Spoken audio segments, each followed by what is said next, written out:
महिलांची नावं नाहीत वॉर्ड क्रमांक 5 मध्ये 6 मध्ये किंवा जे फक्त एकच महिला जाहीर केली आहे असं का? महिला एक लक्षात घ्या की शिवसेना या पक्षामध्ये नेहमीच महिलांना अग्रस्थान दिलं जातं। वंदनीय शिवसेना प्रमुख बाळासाहेब ठाकरे यांच्या आदर्शानुसार आम्ही काम करत असताना महिलांचं स्थान हे नेहमीच पक्षामध्ये आढळ राहिलेलं आहे।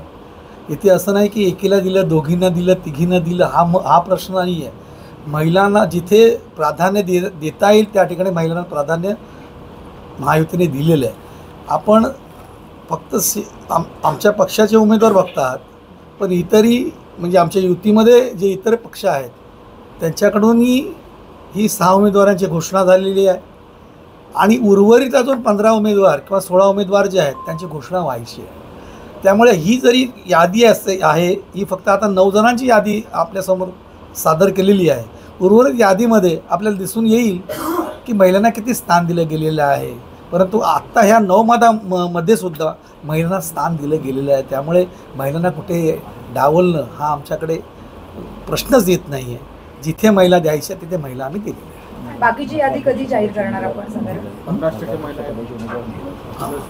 आणि पहिली दुसरी गोष्ट म्हणजे काय, दुसरी यादी जी आहे ती आपल्याला सांगितलं आता पंडित साहेबांनी की उद्या आदरणीय आमचे नेते या रत्नागिरी जिल्ह्याचे पालकमंत्री आदरणीय सामंतसाहेब हे उद्या उर्वरित उमेदवारांची यादी जाहीर करतील। परंतु महिलांच्या बाबतीत म्हटलं तर आपल्याला ही पण माहिती असेल की नगराध्यक्षपदाचे उमेदवारसुद्धा महिलाच आहेत।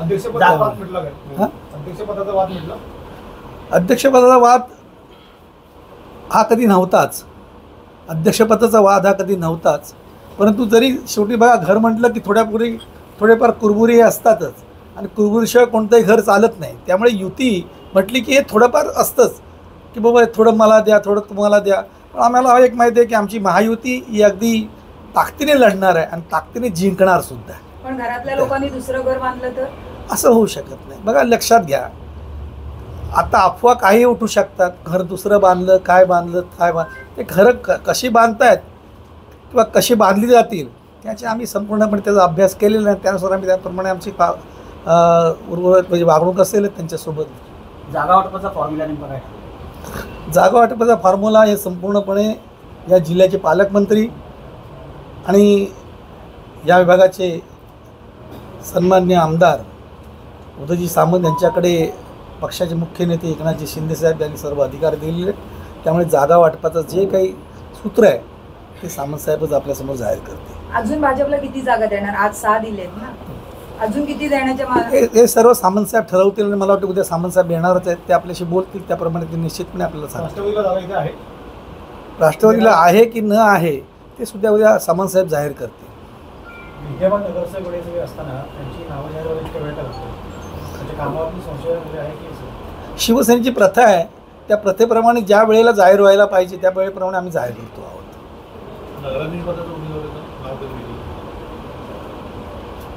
आपल्याला त्याची मला वाटते जास्त वाट बघावी लागणार नाही आहे, वेळेतच जाहीर होईल। आणि जसं आमच्या भगिनींनी सांगितलं त्या ठिकाणी महिलाच असणार। पण एका पदासाठी 5 महिला आहेत, तर 4 महिलांवर अन्याय होणार का? आमच्या महिला जेवढ्या आहेत त्या सगळ्या सक्षम आहेत, त्यामुळे त्यातल्या एखाद्या सक्षम महिलेचीच उमेदवारी आम्ही जाहीर करू। इतर महिला एक लक्षात घ्या, शेवटी शिवसैनिक किंवा महायुती म्हणून लढत असताना आम्हाला एक माहिती आहे, बाळासाहेबांचा आदर्श घेऊन आम्ही चाललो आहोत, वंदनीय बाळासाहेबांचा। त्यामुळे आम्ही सर्व कार्यकर्ते आहोत। उमेदवारी एकालाच मिळत असते, परंतु जरी उमेदवारी एकाला मिळाली तरी इतरही त्यात जोमानं काम करतात। त्यामुळे मला वाटत नाही त्यामध्ये कुठे काही नाराजी किंवा काही असा सूर उमटेल असं मला वाटत नाही। सगळे अगदी झोकून देऊन काम करतात। पण ज्यांच्यावर अन्याय झाला ते बंडखोरी केली तर ते कशी तुम्ही निपटून काढणार? होणार नाही, उगाच बंडखोरी होण्याचा पण विचारच का करावा? झाली तर होणार नाहीच। तुम्ही कुठल्या बेसवर म्हणताय होणार नाही? कारण अन्याय कारण दोन प्रश्न माझे. एक तर शिंदे शिवसेना म्हणजे पक्ष आता आलाय आणि ओरिजिनल शिवसेनेतनं घेतलेला पक्ष लोक कार्यकर्ते, त्यामुळे तुमच्याकडे मोठ्या प्रमाणावर कार्यकर्ते आणि प्रत्येक जण तिकीट मागतात. अशा वेळी काय करणार? मी अगोदरच आपल्याला सांगितलं की शिवसेनेमधून तिकीट मागणारा किंवा महायुतीमधून तिकीट मागणारा प्रत्येक उमेदवार, इच्छुक उमेदवार हा तेवढा सक्षम असतो, त्यातून एकाची निवड होते. परंतु निश्चितपणे सर्वजण ह्या तयारीने असतात की आम्हाला उमेदवारी लढली तर आम्ही जोमाने लढू, पण इतरही जे इच्छुक असतात ते विचार हे करतात आम्हाला जरी नाही मिळाली तरी आम्ही सुद्धा जोमाने लढू. त्यामुळे तो प्रश्न बंडखोरी करून ते जोमाने लढणार. आपण उगाच बंडखोरी होईल बंडखोरी असा विचार आपणच करतात, आमच्या ते डोक्यात विचारही नाही आहेत. जागावर पण एकमत झाले नाही म्हणून उर्वरित यादी डिक्लेअर केले नाही असं काय आहे का? असं नाही आहे. पक्षाचं धोरण असतं, कधी कधी टप्प्याटप्प्यानं उमेदवार जाहीर होत असतात आणि जे धोरण असतं त्याप्रमाणे आम्ही काम करतो आहोत. भाजप नाराज आहे रत्नागिरी जिल्ह्यात? अजिबात नाही. आम्ही महायुतीत लढतो, आनंदाने लढतो आणि बंडखोरीची भीती वाटत नाही. बंडखोरी होणार नाही आणि बंडखोरी होईल असंही वाटत नाही. झाली तर होईल असे वाटतच नाही ना. सर्वप्रथम सर्व पत्रकारांचं मी इथे स्वागत करतो. रत्नागिरी नगर परिषदेची सार्वत्रिक निवडणूक जाहीर झालेली आहे आणि ह्या सार्वत्रिक निवडणुकीमध्ये रत्नागिरी हे सर्व जाहीर करत असताना मी सर्वप्रथम आमचे पक्षाचे नेते यशवंत जाधव साहेब, माजी स्थायी समिती सभापती आणि आत्ता रत्नागिरी जिल्ह्याचे प्रभारी म्हणून नियुक्त झालेले यशवंत संपर्क प्रमुख यांचं मी इथे स्वागत करतो. आज ह्या सभेला उपस्थित माननीय आमदार भैयाशेठ सामंत, विलासजी चाळके साहेब, आमचे बंड्या शेठ, आमचे दादा शिल्पाताई, बिपिन बंदरकर, स्मितलताई आणि सर्व जे सदस्य आम्ही जाहीर करत आहोत तर त्यांचं मी सुद्धा इथे स्वागत करतो. मी सर्वप्रथम महायुतीचे उमेदवार म्हणून जे 9 जण जे जाहीर झालेले आहेत त्याच्यात सर्वप्रथम एकनाथजी शिंदेसाहेब आणि माननीय पालकमंत्री उदयजी सामंत साहेब यांचे आभार मानतो की त्यांनी हे आता ह्या सगळ्या 9 उमेदवार जाहीर करण्यासाठी आम्हाला परवानगी आणि आदेश दिलेले आहेत. मी 9 उमेदवार तुम्हाला आत्ता 9 उमेदवारांची यादी जाहीर करून सांगतो, वाचून दाखवतो.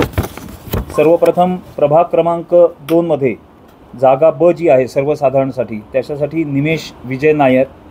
प्रभाग क्रमांक 3 जागा जी आहे ती ब सर्वसाधारण राजन रामकृष्ण शेटे.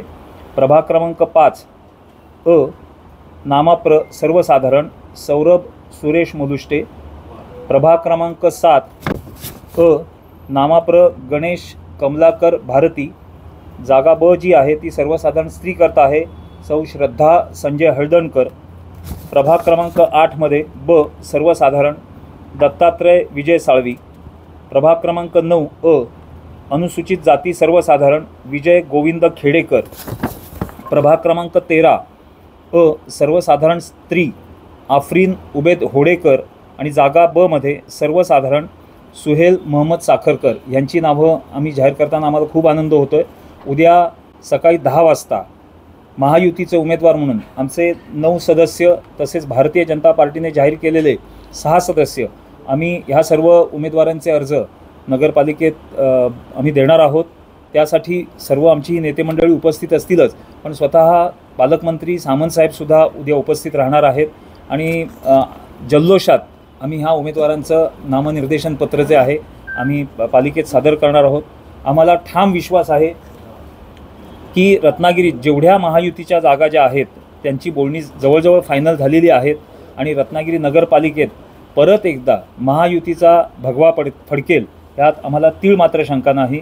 सर्वांनी जो सामंत साहेबांवर जो विश्वास ठेवलेला आहे, इथल्या सर्व जनतेने जो विश्वास ठेवला आहे तो निश्चितच आम्हाला हे जे सदस्य जे आहेत नगरपालिकेचे जे नगरसेवक असणार आहेत त्यांच्यावरसुद्धा जनता ठामपणे विश्वास ठेवेल असा आम्हाला विश्वास वाटतो.